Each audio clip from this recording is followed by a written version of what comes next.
not one to hold grudges or do vengeance thing, but there are exceptions to the rule sometimes. I went to Bojangles today, and I was doing a delivery, so I had to pick up some food. And I get in the car, I'm in my parking spot, and I'm slowly backing out of what otherwise known as an empty parking lot. And I get this abrupt beep behind me. A car has just pulled up really quickly to go in the drive-thru, but I guess they find that they were more important or something. They couldn't yield to me.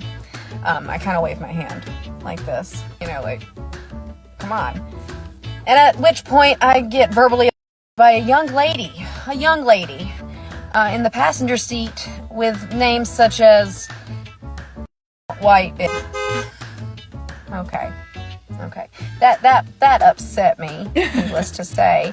And she's yelling and she's very profane. And I've noticed something about her. She is young. It is Friday afternoon. And there's a high school right down the street from me to which I used to attend.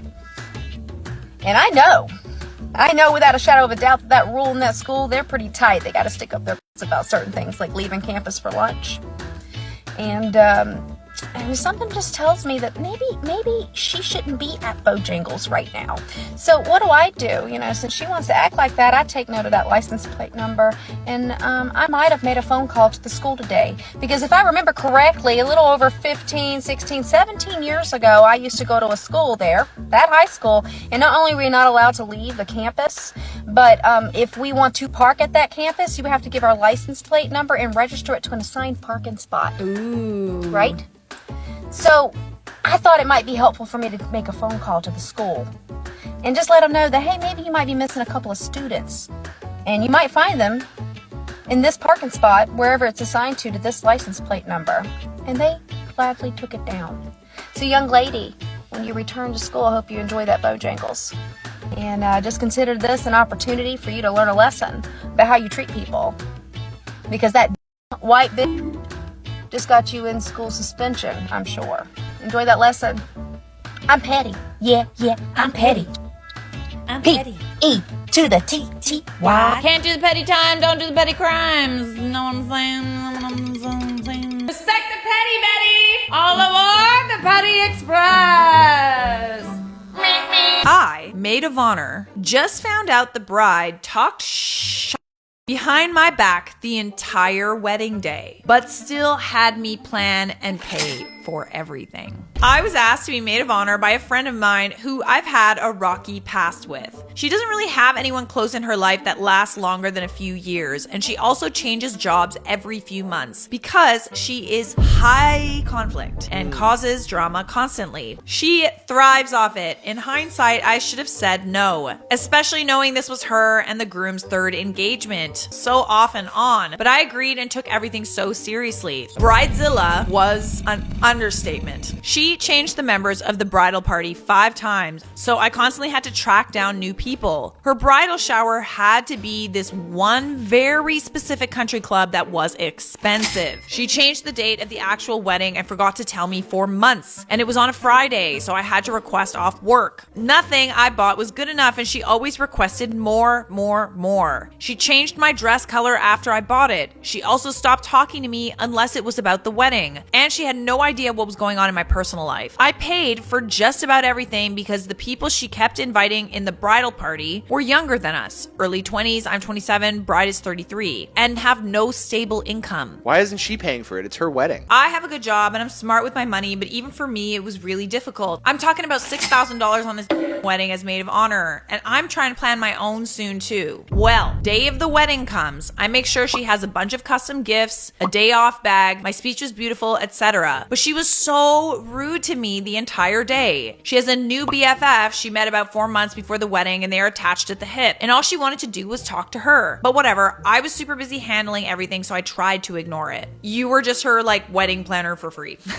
Wedding comes and goes. She leaves to go to the after party with her new BFF, and I stay behind to clean up the entire venue with the help of my boyfriend after, and we go home. Well, I got a call today from her cousin who was also in the wedding party, who I really bonded with over this awful experience. She told me she didn't want to say anything to me, but she thinks I deserve to know because I'm already buying Christmas gifts for the bride and her kids. Her cousin tells me every time I left the bridal suite the day of the wedding, The bride would announce to everyone in the room that she couldn't stand me. Oh my God. I wish she weren't even there. And I'm so annoying. She also had a separate group chat with her sisters and cousins and continues to talk about me on there. Mind you, she just sent me a Christmas list for her kids last week. I'm sorry, are you Santa Claus? Everything is already bought and wrapped. I felt so hurt and so used and honestly really I blocked her on everything and I don't ever want to message her because I know she'll somehow twist it around and make it my fault. This woman is 100% a bridezilla and like, quite frankly, I think you did too much for her. Yeah, it seems like this person is the kind of person that, lures you in with her fun personality in the beginning, and then when you get too close to her, when you really see her warts and all, she pushes you away, leaving you to want more. We have an update. Give it to me. So I'm seeing a lot of comments saying this is on me for missing and ignoring red flags, and I 100% agree. I should have gone more into the backstory, but it's super complicated and so long, so I left it out. I used to be the stepmother of her oldest son. So her ex is also my ex, and he's a huge piece of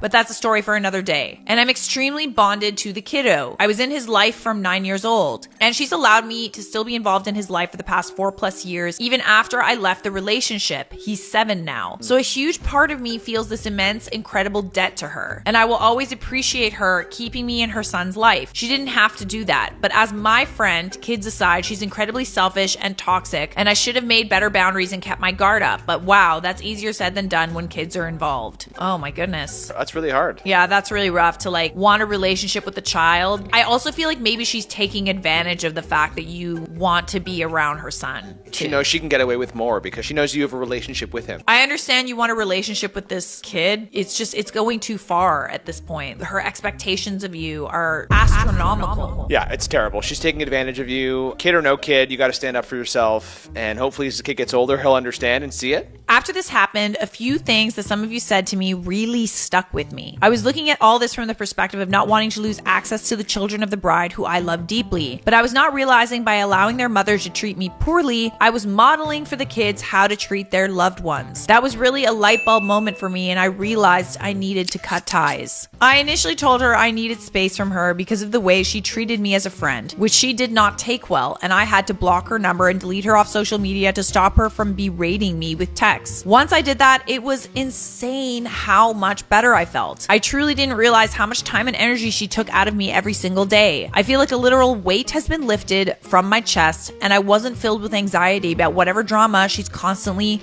calling and texting me about. I had no idea how much she'd slowly taken from me across the course of our friendship. It was like being free of an emotional vampire. However, despite feeling so much better, I still feel I needed closure regarding the kids, who I do love and miss. I needed to know in my heart that I did everything I could for them to know none of this is their fault. I decided to drop off the presents I already bought at their front doorstep and left a note letting her know that I was informed she spoke poorly about me in front of the children during her wedding day and that I simply cannot accept that disrespect anymore. That's what's Let's up. go. It was very short and sweet, and I didn't go into much more detail than that. I also told her I had no interest in reigniting any type of friendship, and this was my closure, and I don't want her to contact me. Apparently, she immediately took to social media and began making dozens of posts and TikTok videos denying everything, as well as involving the kids in the videos. Sad. Trash talking me, calling me a narcissist, which is laughable, honestly, and it's her go-to insult for anyone who wrongs her. I had friends send me a few in disbelief, and while I appreciated being informed, I asked them not to send me anymore because I really don't care, and I don't want to give her the satisfaction of knowing I saw any of them. Ooh, that's a great power move. I love it when we consciously choose